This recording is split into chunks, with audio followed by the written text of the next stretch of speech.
This was without any doubt the largest oil spill disaster of modern times. Les États-Unis s'apprêtent donc à faire face à la pire marée noire de leur histoire. 11 personnes sont portées disparues après l'explosion et l'incendie d'une plateforme pétrolière offshore.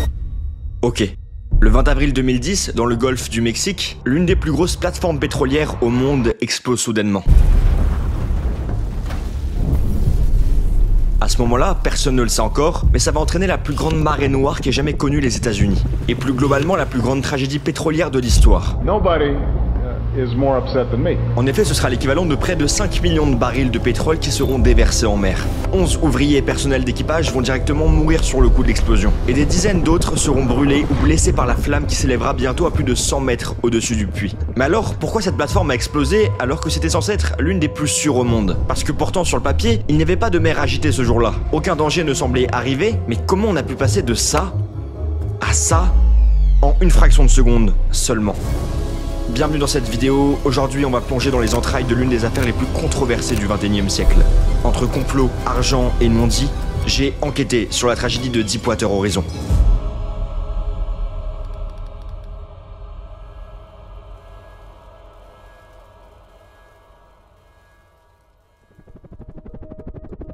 Pourtant, ce 20 avril 2010 aurait dû être une journée normale pour tout le monde. Le golfe du Mexique est calme, la mer plate comme un miroir, et à 66 km des côtes de la Louisiane, une immense silhouette flotte sur l'eau. Il s'agit de l'énorme plateforme pétrolière de Deepwater Horizon. À bord, on retrouve 126 hommes et femmes. Des ingénieurs, des ouvriers, des techniciens en tout genre. Tous sont là pour forer le puits Macondo, l'un des plus prometteurs jamais découverts par BP. C'est l'entreprise qui finance ces travaux et c'est aussi elle qui va être la responsable de la catastrophe. Et contrairement à ce qu'on pourrait penser, l'ambiance à bord, elle est presque détendue parce que le chantier, il touche à sa fin. En réalité, il n'y a plus que quelques vérifications à terminer ici et là, et la plateforme pourra bientôt rentrer. Et ramener ainsi tous les membres d'équipage à leur famille après des longues semaines de travail. Sauf que ce qu'ils ne savent pas, c'est que sous leurs pieds, à 1500 mètres de fond, la bombe est en réalité déjà amorcée, et le destin de tout l'équipage, déjà scellé. Et pour mieux visualiser tout le pétrole qui s'est déversé dans le golfe du Mexique lors de cette tragédie, j'ai décidé de vous modéliser dans un énorme conteneur les quantités énormes qui ne tarderont pas à s'écouler bientôt. Mais pas dans quelque chose de classique, plutôt dans un conteneur que vous connaissez bien tous. La Tour Eiffel, car oui, théoriquement elle pourrait contenir quasiment 2 millions de mètres cubes de liquide. Et plus la vidéo avancera, plus on la remplira au fur et à mesure. Et à la fin, pourquoi pas la faire exploser sur Paris pour voir le résultat que la plus grosse marée noire de l'histoire donnerait sur notre très chère capitale. Je pense que ça pourrait être vraiment pas mal. Bref, maintenant retour sur notre plateforme. Parce qu'alors que la journée s'achève pour l'équipe de jour, et qu'il est plus que grand temps de faire les vérifications avant de passer le relais à l'équipe de nuit, les résultats de pression paraissent assez étranges, mais ne vont pourtant pas alarmer les ouvriers. Alors, on continue, car chaque minute de perdu coûte une fortune. En effet, seulement un jour de retard coûte à BP plus d'1 million de dollars. Sauf que la nature ne parle pas en argent ou en deadline, et à 21h49, quelque chose d'invisible se produit, à plus de 1500 mètres sous la mer. La pression remonte brutalement, comme un monstre qui s'échappe des profondeurs. Le pétrole et le gaz remontent à travers la colonne de forage à toute vitesse, et en quelques secondes seulement, ils envahissent toute la plateforme. Au début, le gaz restera invisible, sauf que soudain, personne n'a le temps de comprendre ce qui se passe. Une première détonation secoue la structure. Puis, une boule de feu énorme arrache le ciel nocturne alors que déjà, les alarmes hurlent. À tel point que désespérés, certains ouvriers sautent dans la mer pour survivre. Pour rappel, ça équivaut à des sauts mortels de plus de 50 mètres de haut. Mais c'est pas fini, parce que d'autres tentent désespérément d'atteindre les canaux de sauvetage. Mais il est déjà trop tard pour 11 d'entre eux. Piégés par les flammes, ils vont mourir sur le coup. Pour les rescapés, c'est l'enfer. Le ciel est en feu, l'eau est noire de pétrole, et la plateforme, elle, brûle comme une torche au milieu de l'océan. Sauf qu'à ce moment précis, personne n'imagine encore que ce n'est que le début, car la véritable catastrophe est invisible, sous la surface. Et c'est à partir de maintenant que les choses sérieuses vont enfin pouvoir commencer. Oui, on va enfin pouvoir commencer à ouvrir les vannes pour remplir notre tour Eiffel. Et le chrono pour reboucher le puits vient tout juste de s'activer.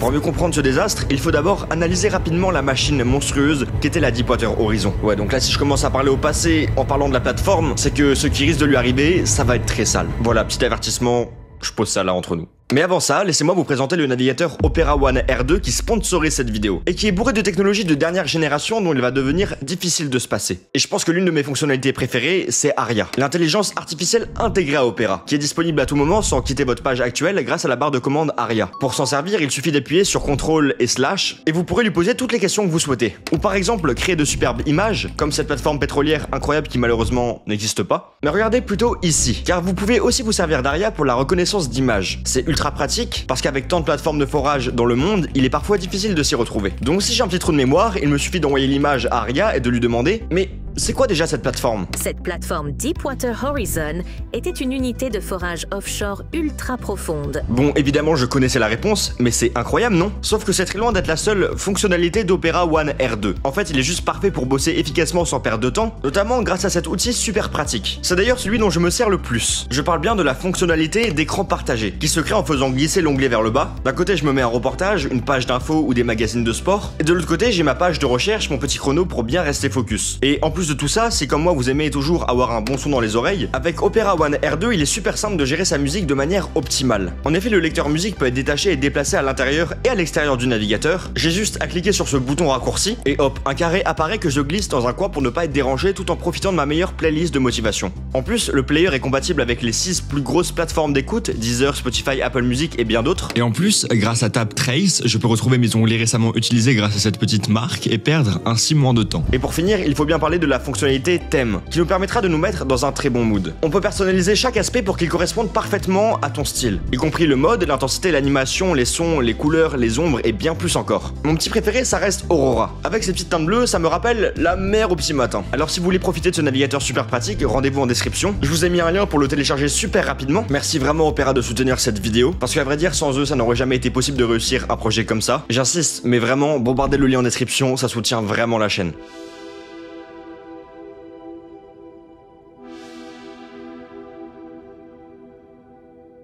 Ok, cette plateforme, c'était pas qu'un simple chantier flottant. C'était une véritable ville industrielle posée en plein milieu de la mer. Construite en 2001, elle pèse plus de 100 000 tonnes. Et si on fait une petite comparaison animale, ça fait grosso merdo 20 000 éléphants d'Afrique empilés les uns sur les autres, qui flotterait en plein milieu de la mer. Bon, bizarre la comparaison, mais quand même. Sans parler du fait que ça couvrait une superficie de 2 terrains de foot de long, pouvant accueillir 200 personnes en pleine autonomie. Avec des cuisines ouvertes 24 heures sur 24 et 7 jours sur 7, une salle de sport, une salle de jeu, avec des billards, des baby-foot et bien plus. Et tout ce beau bordel appartenait, je dis bien appartenait, à la société Transocéan, mais qui travaillait en réalité pour le groupe géant BP, qui en gros passait une fois que le sale boulot était fini pour récolter le pétrole. Et l'unique but de cette énorme ville flottante, c'était simplement de forer le puits Macondo situé à plus de 1500 mètres de profondeur dans le golfe du Mexique. Et sur le papier ça peut paraître banal, mais c'était très loin d'être une tâche ordinaire. En effet, là on parle d'un des forages les plus complexes et les plus risqués jamais tentés par l'homme. Car à cette profondeur, la pression est écrasante et la moindre erreur peut être fatale. Par exemple, on a plein d'autres puits qui se contentent de 300 ou 400 mètres de fond grand max. Pour Deepwater, vous commencez à comprendre, c'est bien plus corsé. Mais pourtant, sur le papier, tout semblait plus ou moins sécurisé. La plateforme disposait de systèmes de sauvetage ultra modernes, dont le plus important, le BOP, pour Blowout Preventer. Lui, vraiment, retenez-le bien parce que on va en entendre parler. Et croyez-moi, il a pas fini de nous surprendre. En gros, c'est un énorme dispositif placé au fond de la mer, censé couper instantanément le flux de pétrole en cas d'urgence. Et c'est notamment grâce à ça que l'équipage ne s'inquiétera pas quand ils recevront des données étranges remontant du fond. Parce qu'en théorie, le BOP rend impossible qu'un accident majeur se produise. En gros, c'est une énorme vanne, littéralement un cylindre de plusieurs étages, on parle de 18 mètres de haut et de 400 tonnes, posé du fond de la mer jusqu'au-dessus du puits. Son rôle est simple. Si la pression devient incontrôlable et que du pétrole ou du gaz remonte brutalement, le BOP doit automatiquement fermer le puits. Et ça, il peut le faire de 2 manières différentes. En premier, fermer ce qu'on appelle les annulars, c'est-à-dire des joints géants en caoutchouc qui serrent les tuyaux et bloquent ainsi la fuite. Ou alors en activant les rames. C'est des lames d'acier hydraulique qui peuvent soit écraser le tuyau, soit le couper net et sceller ainsi le puits. C'est censé être tellement sécurisant qu'en théorie, même si la plateforme explose en surface, le BOP est quand même censé fonctionner de manière autonome, avec des batteries internes ou un déclenchement automatique, pour en gros couper le puits un peu comme on coupe un robinet. Vous le voyez clairement, tout était conçu pour donner une impression de sécurité maximale. Sauf qu'une machine, aussi perfectionnée soit-elle, reste soumise au choix humain. Et c'est là que le vrai problème commence. Car derrière la technologie, il y avait une pression énorme. En effet, BP dépensait plus d'1 million de dollars par jour pour louer la plateforme. Et donc chaque heure de retard coûtait une fortune. Alors pour économiser du temps et de l'argent, certains choix cruciaux vont être faits au détriment de la sécurité. Résultat, ce qui devait être l'une des plateformes les plus sûres au monde selon les ingénieurs, venait juste d'être en réalité transformé en une bombe flottante, prête à exploser.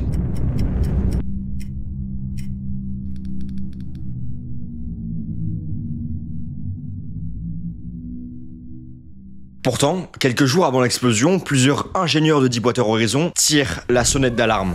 Car certains tests réalisés sur le puits Macondo révèlent des anomalies inquiétantes. Le premier signal arrive tôt. C'est le test de pression. Normalement, une fois le ciment injecté pour sceller le puits, la pression doit être stable. Mais là, ce n'est pas du tout le cas. En effet, celle-ci fluctue fortement, un signe très clair qu'il y a une fuite quelque part. Et en bas, tout indique que le ciment qui bloque le pétrole dans les profondeurs est défectueux. Mais plutôt que de refaire les tests et ainsi retarder les opérations, la direction choisit d'interpréter les résultats à sa manière. Parce que oui, je le rappelle, déjà qu'un retard coûterait trop cher, alors un arrêt total, c'est juste impensable. Ok, premier signal ignoré. Vous savez quoi, à la limite, ça on leur pardonne. Ils voulaient gagner du temps, c'était bientôt la fin des travaux. Ça s'entend, ils voulaient juste rentrer chez eux. Deuxième signal ignoré, les alarmes de gaz. En effet, plusieurs fois dans les semaines qui précèdent l'explosion, les détecteurs de méthane s'activent. Mais les procédures de sécurité automatiques qui devaient couper l'électricité pour éviter une explosion ont été désactivées. Et pourquoi ? Parce qu'elles étaient jugées trop contraignantes et ralentissaient les opérations. Là, en gros, c'est comme si un pompier faisait « Oh, le détecteur il sonne !» Bon, on le met sur off, on enlève les piles. Si ça sonne plus, c'est que le problème il est réglé. Et c'est pour ça que je disais que c'était littéralement une bombe sur pattes juste avant. Parce qu'à ce moment précis, il venait juste de rassembler tous les éléments pour tout faire péter. Parce que pour faire une bombe, dit vulgairement, tu mets une charge explosive, ici la plateforme, et c'est pas un petit truc étant littéralement une charge quasi infinie de pétrole. Tu verras après que le puits Macondo, il était pas du tout vieux en fait, et qu'il avait beaucoup de ressources à cracher. Et tu mets de l'autre côté le deuxième ingrédient, l'étincelle. Ici littéralement enlever les systèmes qui désactivent l'électricité quand les détecteurs captent du méthane. Et il se passe ça. Je rigole, c'est pas maintenant, mais restez branchés, l'explosion va arriver plus tard. Parce que, bon, là ça commence à faire beaucoup, 2 énormes signaux majeurs qui ont été évités. Là, l'ouvrier, il s'allume une clope, il fait tout péter. Il va pas avoir d'autres signaux préventifs qui vont être ignorés quand même. C'est pas possible. Troisième signal, les ouvriers eux-mêmes. En fait, beaucoup racontent avoir fait remonter leurs inquiétudes, notamment sur la solidité du ciment, mais leurs voix ont été rapidement étouffées par la hiérarchie. Car BP voulait aller vite, finir le forage et passer directement au prochain chantier. En réalité, à bord, tout le monde savait que quelque chose clochait, mais personne n'a eu le pouvoir ou le courage d'appuyer sur le frein. Et c'est ce cocktail explosif, des tests ignorés, des alarmes désactivées, des ouvriers réduits au silence, qui va préparer la catastrophe petit à petit. Résultat, le 20 avril 2010, quand la pression explose dans le puits, la Deepwater Horizon n'est pas protégée. Elle est vulnérable. Et à 21h49, la bombe va enfin exploser.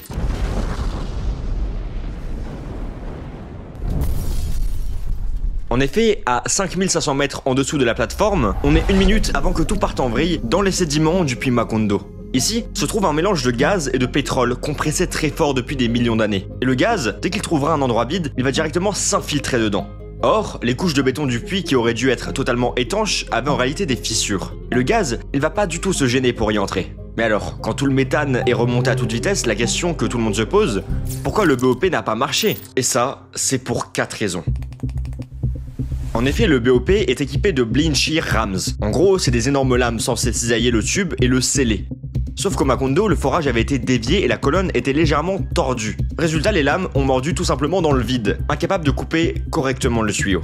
Sans parler du fait qu'il y avait aussi un système hydraulique défaillant, car oui, le BOP fonctionnait grâce à une énorme pression hydraulique. Mais après des années et des années sans vraie maintenance, plusieurs circuits perdaient du fluide, quand il a fallu appuyer sur le bouton, la force était juste pas là. Et en troisième, ironiquement, la batterie du BOP était morte. Parce que oui, je vous le rappelle, le machin il est censé être autonome, devant s'activer même si tout le reste lâche. Le problème, c'est que la batterie qui devait déclencher ce système était déchargée.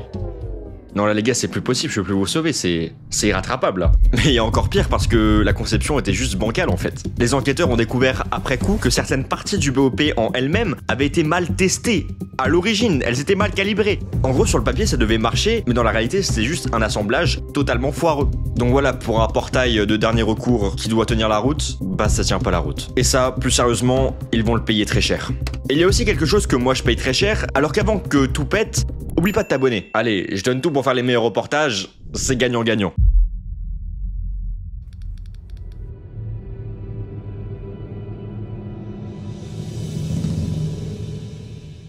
En quelques secondes, le méthane jaillit sur la plateforme. Invisible, inodore, mais mortel. Il s'infiltre de partout. Pour le moment, vous me direz que tout va bien. Mais moi, ce que je vous dis, c'est que c'est pas la chute qui compte, mais l'atterrissage. Parce qu'à partir du moment où le gaz va rencontrer une étincelle électrique, l'explosion va directement déchirer la nuit.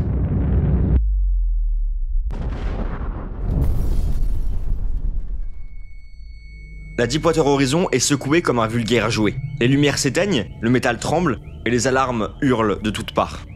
Et pourtant, les ouvriers comprennent immédiatement ce qui est en train de se passer. La plateforme est en train de mourir. Et pour tous les survivants qui sont pas morts sur le coup, c'est l'enfer. La mer s'embrase, des débris en feu tombent du ciel, ils doivent choisir. brûler sur place ou plonger dans un océan noir de pétrole. Je précise au cas où, dans les deux cas, l'issue est tragique. Crois-moi, si tu penses que si tu sautes dans une mer de pétrole, tu ressors comme ça, en réalité tu ressors juste pas du tout. Et il est déjà 22h et la Deepwater Horizon est devenue une torche géante de plus de 100 mètres de haut, visible à des dizaines et des dizaines de kilomètres. Pourtant, les gardes-côtes américains reçoivent l'alerte directement. Une plateforme vient d'exploser dans le golfe du Mexique. Au total, 115 survivants seront miraculeusement secourus.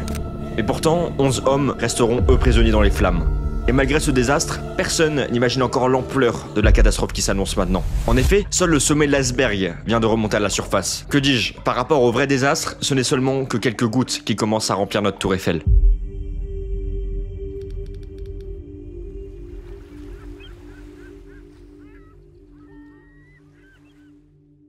Après l'explosion et l'incendie, la Deepwater Horizon brûle toujours. Mais sous la surface, une autre menace se déchaîne, car le puits Macondo vient juste de s'ouvrir. Des millions de litres de pétrole s'échappent chaque jour dans le golfe du Mexique. Et pourtant, à vue d'homme, l'eau semble calme. Pourtant, sous cette apparence, le pétrole envahit les fonds marins, pollue les courants et détruit tout sur son passage. En effet, personne n'avait vu encore une fuite de cette ampleur. Là, c'était déjà des centaines de milliers de barils qui se déversaient dans l'océan. Les premiers effets sont immédiats. Oiseaux englués, poissons morts, coraux étouffés et tous les pêcheurs locaux voient leur gagne-pain disparaître en quelques jours. C'est à ce moment-là que les autorités comprennent vite que ce désastre va durer des mois. Au jour 5, c'est déjà 50 millions de litres de pétrole déversés dans la mer, soit même pas 1% de notre dame de fer. Comme ça ne paraît pas impressionnant, mais en comparaison, on parle déjà de 20 piscines olympiques à ras-bord de pétrole. Ça fait vraiment froid dans le dos, surtout quand on sait que seulement 1 litre de ce pétrole contamine 1 million de litres d'eau claire. Et pourtant, stopper le puits est mission impossible. Les ingénieurs tentent d'intervenir, mais la profondeur, la pression et l'ampleur de la fuite rendent chaque tentative incertaine. Chaque solution semble pire que le problème en lui-même.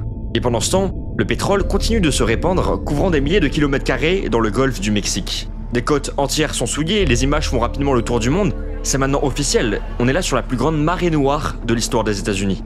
Au jour 10, c'est déjà quasiment 100 millions de litres de pétrole déversés dans la mer. Et on a déjà rempli 2% de la tour Eiffel, soit 40 piscines olympiques à ras-bord. Mais alors, comment arrêter l'inarrêtable? Comment arrêter une fuite aussi grande? C'est ce que les équipes de secours vont tenter, dans l'une des batailles les plus périlleuses jamais menées en mer.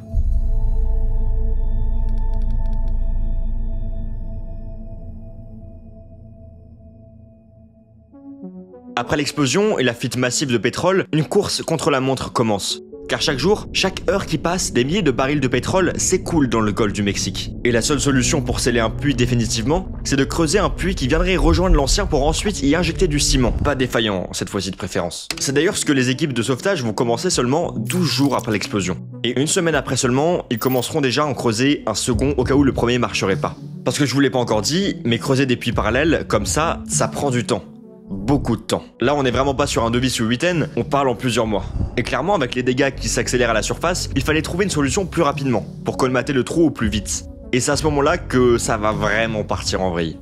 Je sais pas pourquoi, c'est peut-être parce que les ingénieurs se sont dit que c'était un cas désespéré, ou que le monde entier avait les yeux rivés sur l'affaire, mais les ingénieurs qui ont bossé sur le projet, ils ont totalement paniqué. Et encore, ça c'est un mot léger pour ce qu'ils ont fait. Ok, on va commencer par la solution 1, qui est arrivée tout de même au jour 17 après l'explosion. Pourquoi pas reboucher la fuite avec un dôme de plus de 100 tonnes, fait d'acier de métal?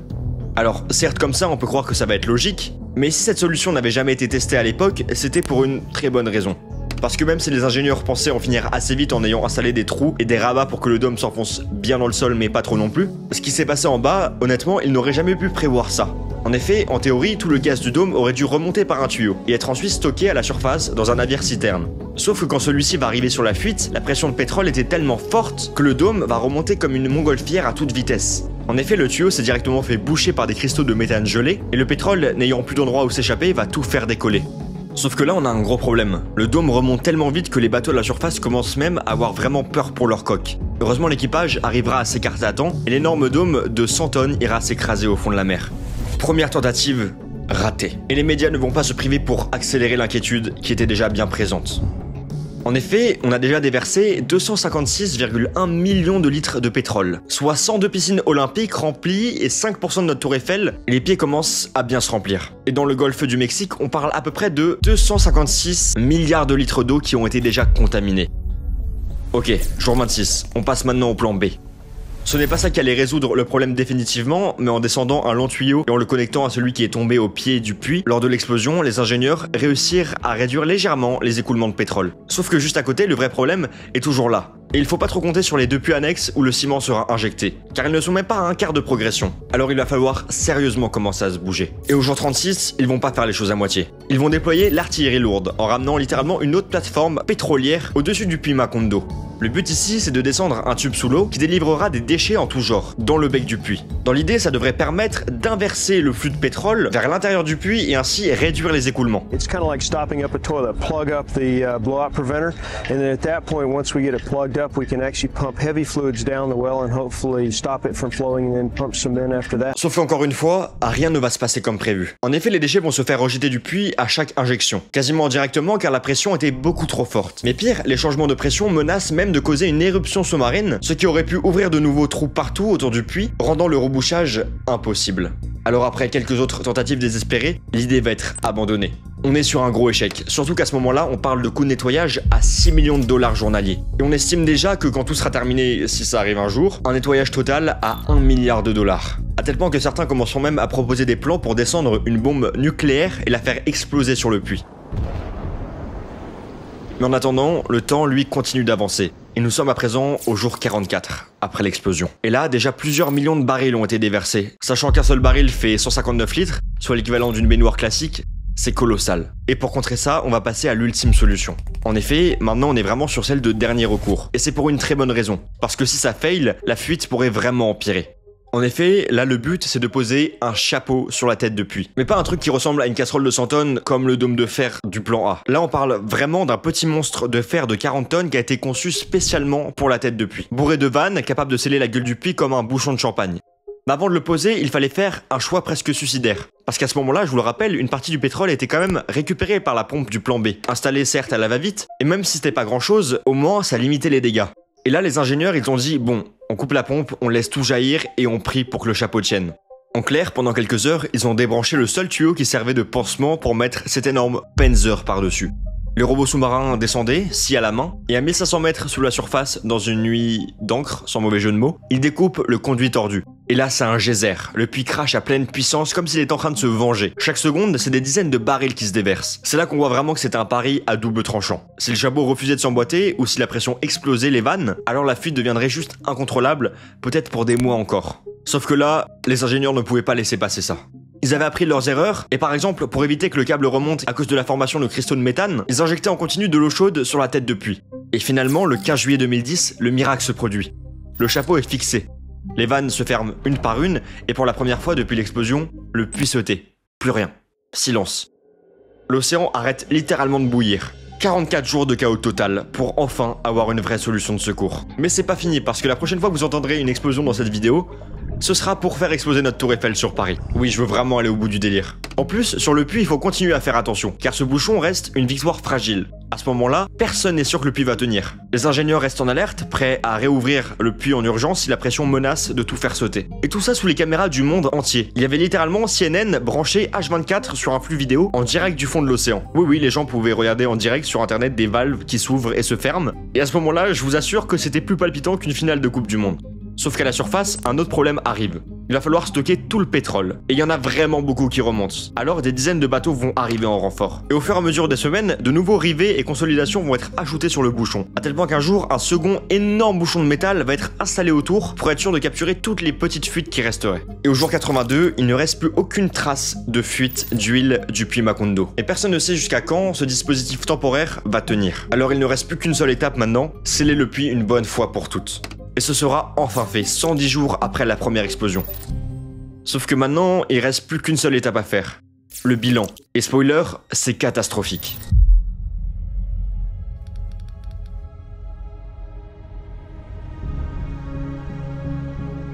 Des écosystèmes entiers ont été détruits, des milliers d'oiseaux et de poissons sont morts. Les pêcheurs et les communautés locales ont vu leur vie bouleversée en quelques semaines seulement.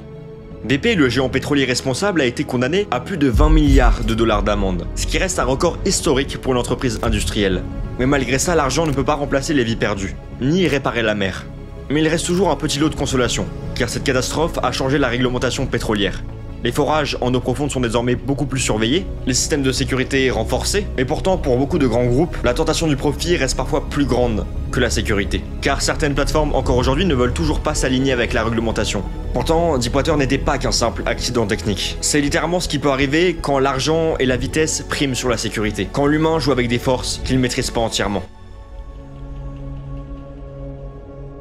Merci d'avoir regardé cette vidéo l'équipe. N'oubliez pas de vous abonner. Et si vous voulez progresser plus rapidement sur YouTube, je viens de créer une chaîne YouTube sur le sujet et un compte Insta pour vous coacher. Venez me poser des questions et j'y répondrai avec plaisir. J'ai aussi créé un serveur Discord pour Twilo et mon média TW Armée. Vous serez informé évidemment de la sortie des prochaines vidéos et de l'actualité militaire là-bas. Je demande rarement ça, mais là ça en vaut vraiment la peine, ça fait plusieurs semaines qu'on le travaille. Et n'oubliez pas d'aller checker mon lien Opera pour profiter de ce navigateur incroyable totalement gratuitement. C'était Twilo, à très vite, ciao. Et comme promis, t'inquiète pas, je t'oublie pas, appuie sur le bouton abonner et ça fera directement tout exploser.